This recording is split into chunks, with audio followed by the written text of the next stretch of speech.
Hi there, it's me again, Lavanya. In today's discussion, we are continuing our thought process on Unmai vilakkam book. We are going to start with the 29th song or 29th verse. Just a small recap. The disciple went to the Guru asking for one question. Can you tell me who you are, as in who is God? So, the Guru started explaining the concept of God, and that is where we were discussing about the concept called Advaitam.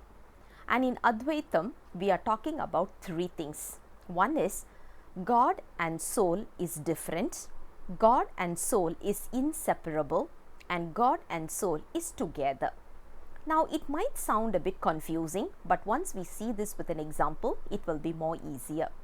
Let's look at verse number 29 and then we will move on to a small recap and we will see all the three together. Verse number 29 goes this way. Akkarangatkku ellam agara uyir nindrar pol mikka uyirku uyirai mevinom ekkannum nilla idattu uyirku nilladu arivendru nal agamam odum naadu. In this particular verse, he is talking about a very interesting concept. There is a letter called as A in Tamil, and that is the one which starts with all the syllables.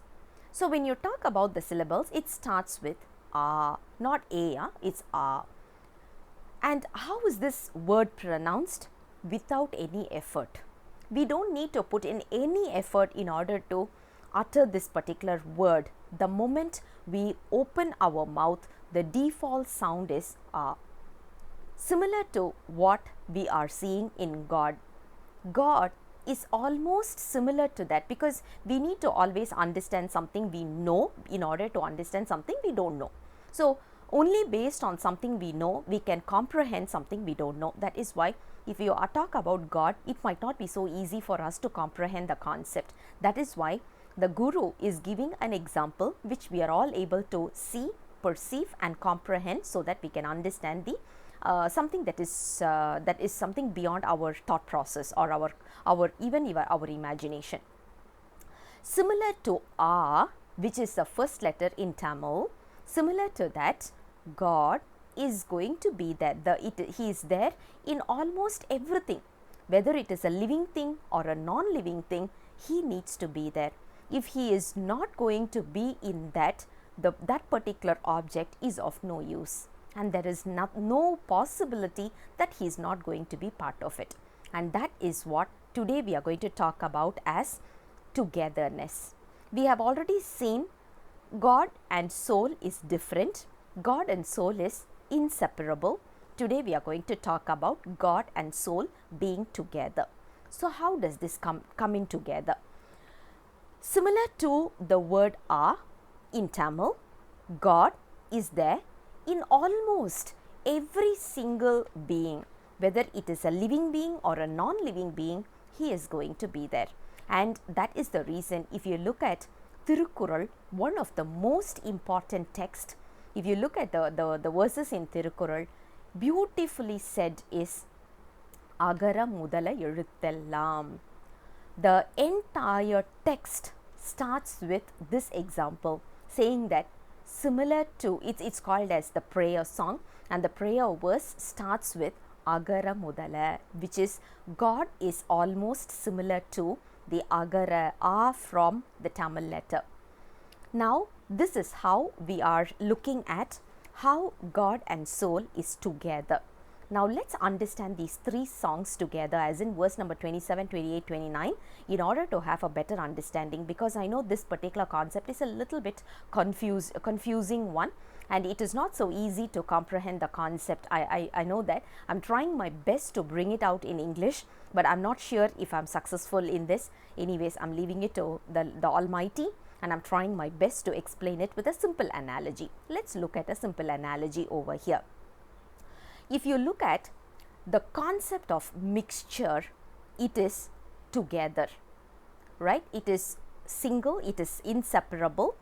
and at the same time he is going to be different as well. Now let's look at an example. Imagine I want to write a letter. I want to write a letter to someone. So what I need to do, I need to take a paper, I need to take a pen. Now the pen has an ink in it. Now let's take this analogy in order to understand or comprehend the concept of inseparable, different and together. Now what happens is, the paper and ink must come together in order to form the words. Without that, without the togetherness, we won't be able to come up with a letter, right? So pen and ink, ink and paper must come together. But if you look at the characteristics, attribute of a paper, attribute of ink, it is totally different. We cannot say both are the same. Paper is made out of a totally different material, ink is made out from a totally different material. So in terms of the characteristics, in terms of the attributes, these two are different. So remember, it is different, but they come in together so that it becomes a letter.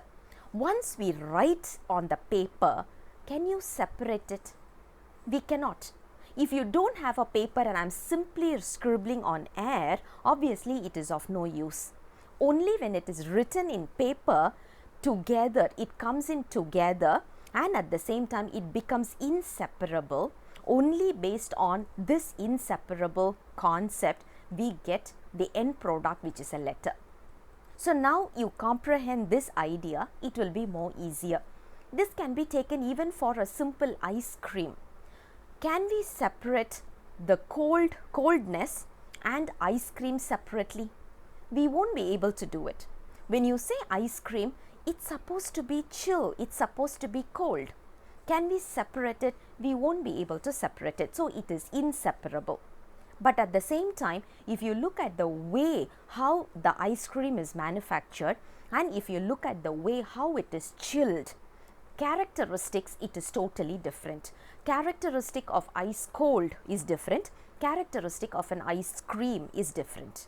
When it comes together and it becomes inseparable, only then we can call it as an ice cream. Unless at that particular minute we cannot call it as an ice cream. But if you look at it, ice cream is different, the mixture is different, and the ice cold attribute is different. This is what somehow you can comprehend it. I'm not sure if I really made it very clear. I'm trying my best. I'm leaving it to the Almighty to give the clarity. If you have any better examples, feel free to comment in the YouTube channel, and we'll be more than happy to acknowledge that. I'll come back again with the next song very soon. Until then, bye-bye.